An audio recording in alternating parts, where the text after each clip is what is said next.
ఇతను వైసీపీ కార్యకర్త నిన్న బైక్లో వెళ్తూ యాక్సిడెంట్ అయిందని చెప్పేసి సోషల్ మీడియా మాధ్యమంలో వస్తూ ఉంది. హాస్పిటల్లో చికిత్స పొందుతూ మృతి చెందాడని కూడా చెప్తా ఉన్నారు. చిన్న వయసే, ఇతనికి 8 నెలల బాబు కూడా ఉన్నాడు. ఇది చెప్పుకోవడానికి మనం చాలా బాధపడాల్సిన విషయమే. ఆంధ్రప్రదేశ్లో శవం పడగానే బెంగళూరు నుంచి రెక్కలు కట్టుకుని వలపడతాడు మన జగనన్న. సొంత పార్టీ కార్యకర్త చనిపోతే కనీసం దిక్కు మొక్కు లేదు. నిన్న హిందూపురంకి చెందిన లోకేష్ అనే వైసీపీ కార్యకర్త జైల్లో ఉండగా తన కుమారుడు 11 సంవత్సరాలున్న వయసు విద్యుత్ షాక్తో మరణించాడు. అతను ఎవరి కోసం జైలుకు వెళ్ళాడు? జగన్ను అభిమానించి తెలుగుదేశం పార్టీ కార్యకర్త పైన బీర్ సీసాతో దాడి చేసి తల పొగలగొట్టడం వలన ఆ జైలుకి వెళ్లాల్సి వచ్చింది. కనీసం జగన్మోహన్ రెడ్డి ఆ కార్యకర్తకు బెయిల్ ఇప్పించే బాధ్యత కూడా తీసుకోలేదు.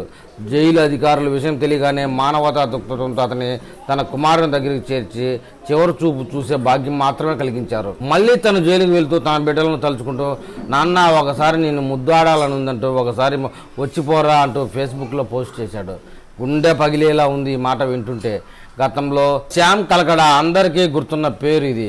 ఇతను కూడా తిరుపతి పార్లమెంట్ ఎన్నికల్లో హోరాహోరీ ప్రచారం చేశాడు. తన సొంత డబ్బులతో జగన్ కోసం.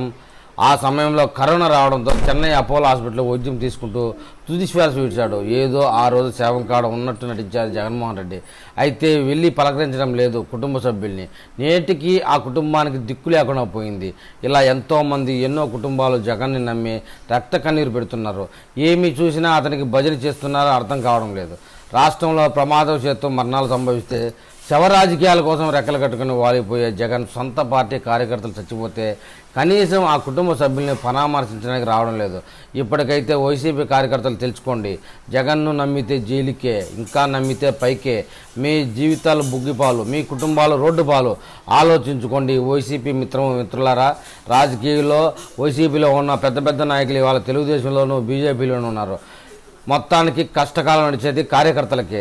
ఆలోచించి అడుగేయండి.